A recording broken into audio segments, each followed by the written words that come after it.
Second year class में आज इस सेशन में हम आपके फर्स्ट पेपर में नोटेशन राइटिंग का एक चैप्टर है जिसकी थोड़ी सी मैं आपको डिटेल बताऊंगी, क्योंकि फ़र्स्ट ईयर में भी ऐसा था कि कुछ बच्चों को नहीं समझ आ रहा था और कुछ बच्चों को तो खैर जिनके पास पहले से ही म्यूज़िक था उनको उस बात का ज्ञान था। तो नोटेशन राइटिंग का मतलब है जो आप बंदिश गा रहे हैं, किसी भी राग की हो आपके पाठ्यक्रम की, उसकी स्वरलिपि लिखना। और स्वरलिपि जब हम लिखते हैं तो कुछ चीज़ों का हमें बहुत ध्यान रखना चाहिए। जैसे जब हम गाएंगे तो हमें समझ रहेगा कि भाई ये ऊंचा गाया जा रहा है, नीचा गाया जा रहा है। स्वरों का हमें ज्ञान होना, उसके लिखने का ज्ञान होना बहुत ज़रूरी है। आपको पहले भी फर्स्ट ईयर में भी बताया है, सेकंड ईयर में भी कई बार बताया है कि स्वरों के लिखने के लिए पहले उसके कोमल, शुद्ध और तीव्र स्वरों का निशान, उसका चिन्ह आपको पता होना चाहिए। मैं एक बार फिर से सारी चीज़ें रिकॉल करवा देती हूँ ताकि आपको स्वरलिपि लिखने में कोई परेशानी ना आए। कोमल जब स्वर हम लिखते हैं तो स्वरों के नीचे आड़ी लकीर होती है। बंदिश में जब हम शुद्ध स्वर लिखते हैं उसमें कोई निशान नहीं होता है, और जब हम तीव्र स्वर दिखाते हैं तो उसका चिन्ह होता है स्वर के ऊपर खड़ी लकीर। स्वरों में कोमल, शुद्ध, तीव्र का ज्ञान होना बहुत ज़रूरी है। इसके साथ साथ गाना जब हम गाते हैं, बंदिश हम जब गाते हैं तो ऊपर नीचे जब गाते हैं तो हमें पहचान होती है, लेकिन हम उसको स्वरलिपि में क्या चिन्ह लगाकर दर्शाएंगे वो भी बहुत इम्पॉर्टेंट चीज़ है। जब हम नीचे के स्वर गाते हैं यानी मंद्र सप्तक में गाते हैं तो वो स्वर जो है उन स्वरों के नीचे बिंदी का निशान होता है। जब हम मध्य स्वर में गाते हैं तो उसमें कोई निशान नहीं होता है, और जब हम ताड़ सप्तक में गाते हैं तो स्वरों के ऊपर निशान होता है। दो चीज़ आपको क्लियर हुई, स्वरों का ऊंचा नीचापन सप्तक का, और इसके अलावा सप्तक, तीनों सप्तक के चिन्ह, तीनों सप्तक के चिन्ह। और ये चीज़ें बंदिश में बहुत ज़रूरी होती हैं। जैसे संस्कृत में हम हलंत का है, विसर्ग का है, बहुत ध्यान रखते हैं, उसी प्रकार संगीत में स्वरों पे जो निशान है उसका बहुत ही महत्व है। इसको हम नज़रअंदाज नहीं कर सकते हैं। इसके बाद आती है बंदिश में कौन सी ताल है। ताल में अधिकतर अभी जो मैंने आपके इस व्याख्यान में उदाहरण लिया है वो मैंने आपके ही पाठ्यक्रम में से राग हमीर है उसका उदाहरण लिया है, ताकि आपको समझ आ जाए कि ताल और स्वर किस प्रकार हम स्वरलिपि में लिखेंगे। सबसे पहले हम राग का आरोह अवरोह पकड़ लिखेंगे, राग का नाम लिखेंगे, ताकि एग्ज़ामिनर को ये समझ आ जाए कि कौन सी राग है और उसका आरोह अवरोह पकड़ क्या है, उसमें कौन कौन से स्वर लगते हैं।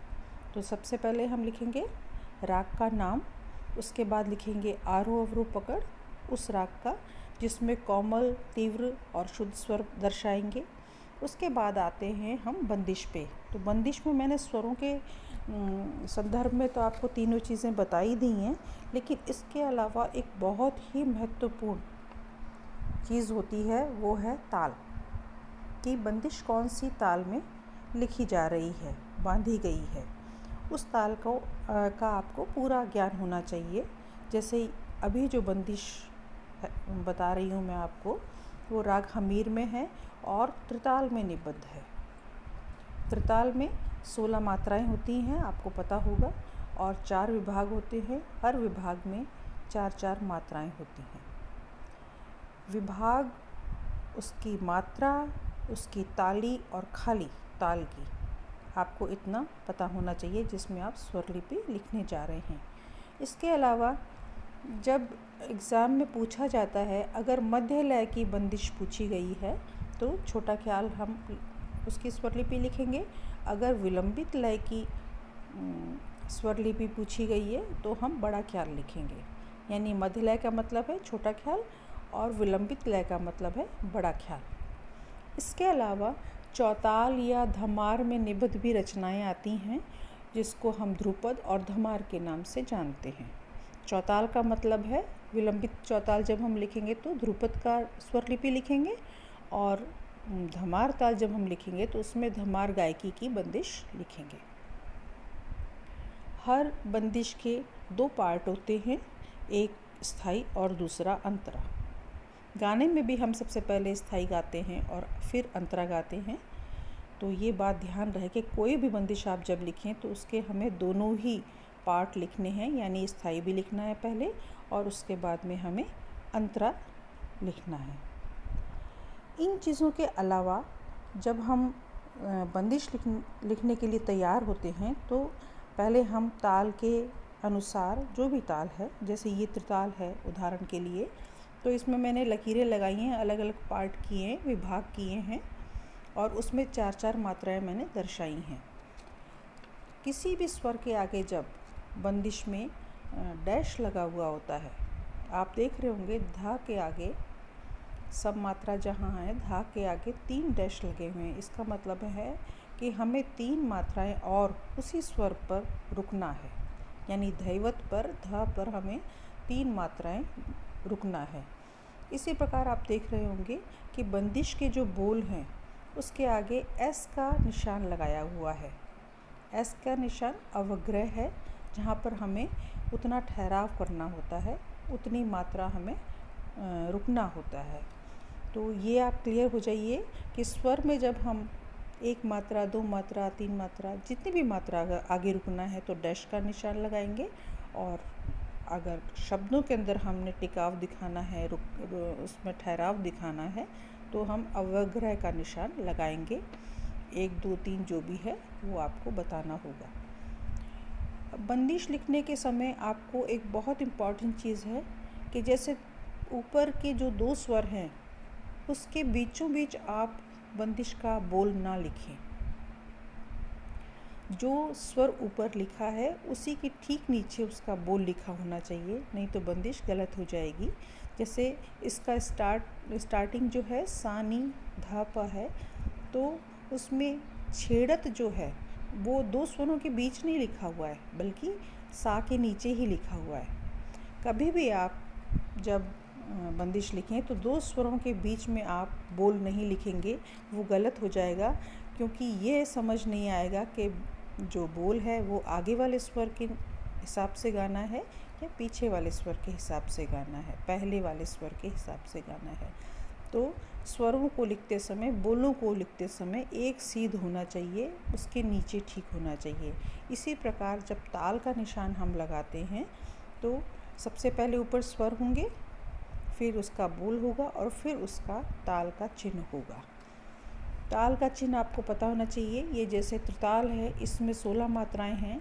सम का निशान जो है वो क्रॉस से है, खाली का जो चिन्ह है वो 0 है, 0 है, और 5वीं मात्रा जहाँ ताली है उसका निशान है 2, 13वीं मात्रा जहाँ ताली है वहाँ है 3 का निशान। तो आप जब बंदिश में चिन्ह लगाएंगे ताल के, वो भी आप स्वर के नीचे बोल और बोल के नीचे आप ताल का निशान लगाएंगे।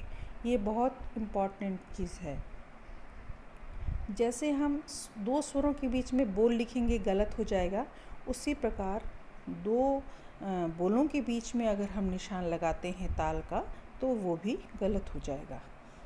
अक्सर बच्चे देखने में आया है कि अक्सर बच्चे 2 स्वरों के बीच में बोल लिखेंगे या 2 बोल के बीच में ताल लगाएंगे, तो वो क्लियर नहीं हो पाता कि कौन सी बोल पर कौन सी मात्रा आएगी। ये इसमें बच्चों के अधिकतर नंबर कटते हैं कि यहाँ वो ध्यान नहीं देते। आप इस बात पे मेन फोकस कीजिए कि स्वर ऊपर लिखे जाएंगे, ठीक उसके नीचे बोल और ठीक उसके नीचे ताल का चिन्ह लगाया जाएगा।